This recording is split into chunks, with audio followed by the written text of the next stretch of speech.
Walk into the Chemical National Bank in New York City around the turn of the 20th century. Ignore the marble floors. Ignore the men in silk top hats puffing on expensive cigars. Look in the corner. There is a woman sitting at a borrowed desk. She is wearing a black morning dress that has turned a sickly shade of green from age and dust. She smells like old onions and unwashed wool. She is heating a tin of oatmeal on the office radiator because she refuses to spend a nickel on lunch. You'd look at her and think, destitute, widow, charity case. You would be wrong. Those battered trunks surrounding her desk, they aren't filled with old clothes. They are packed with negotiable securities, state bonds, railroad deeds. That bag lady essentially owns the bank. They called her the Witch of Wall Street. The Guinness Book of World Records listed her as the world's greatest miser. But today, we are going to strip away the caricature, because Hetty Green wasn't a witch. She was a quant before computers, a hedge fund manager before hedge funds existed, and arguably the most rational, ruthless investor America has ever produced. To understand the monster, you have to look at the maker. 1834, New Bedford, Massachusetts. This wasn't just a fishing village. This was the Saudi Arabia of the 19th century, the city that lit the world with whale oil. And Hetty's family, the Howlands and Robinsons, they were the oil barons. They owned the fleet. Her father, Edward Black Hawk Robinson, was a terrifying figure. He didn't want a daughter. He wanted a successor. By age 6, Hetty wasn't playing with dolls. She was sitting on her grandfather's knee, reading him the daily stock quotes and shipping logs because his eyesight was failing. She had to track currency fluctuations in London. She had to understand insurance risk on ships in the Pacific. By age 13, she was effectively the family bookkeeper. And her father drilled one lesson into her, a lesson that would become her armor and her cage. He said, never give anyone anything, not even a kindness. He taught her that as a wealthy woman, she was prey. When she was 20, her father tried to introduce her to society. He bought her a trunk full of the finest silk dresses to attract a husband. You know what Hetty did? She sold the clothes. She took the proceeds and bought U.S. government bonds. She didn't want a husband. She wanted yield. And that brings us to her first massive kill. The Civil War ends. The U.S. government had printed millions in paper money, greenbacks, to fund the fight. Wall Street was in a total panic. The establishment believed the dollar was going to zero. They thought the government would default. Everyone was dumping cash and fleeing to gold. The dollar collapsed to 50 cents. Hetty looked at the map. She saw a unified country. She saw the railroads expanding. She saw vast natural resources. While the men were panic selling, she started buying. She scooped up government debt for pennies. It was the ultimate contrarian bet. When Congress passed the Resumption Act in 1875, backing the dollar with gold, Hetty didn't just double her money, she multiplied it. She made a fortune on the very thing everyone else was too scared to touch. But she couldn't avoid marriage forever. At 33, she married Edward Green, a gentleman banker. He was charming, he was wealthy, and he was absolutely terrible with money. So she pulled a move that was unheard of in 1867. She forced him to sign a prenup. She drew a hard line. Her fortune was hers. His debts were his. She refused to be legally subsumed by a man. But the real legal drama wasn't her marriage, it was her aunt's will.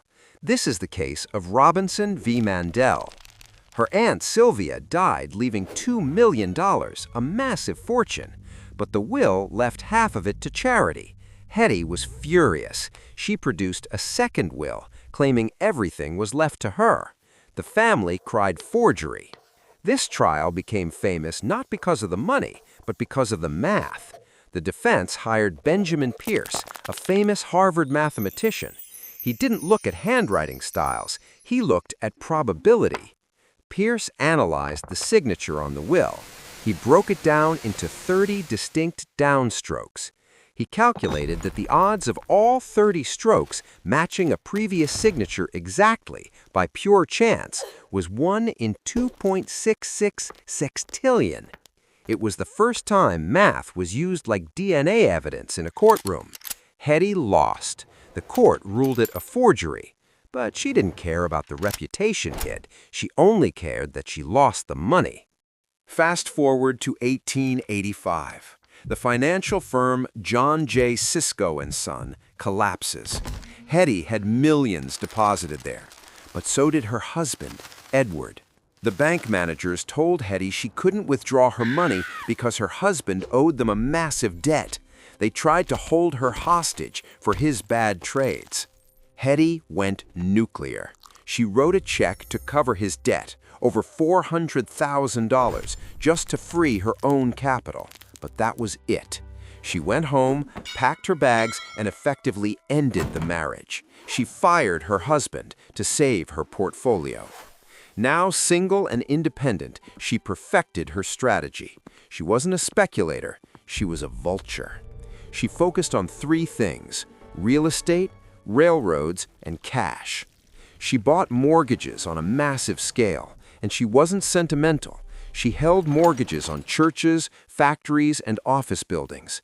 If you missed a payment, she foreclosed. She didn't care if you were a priest or a politician.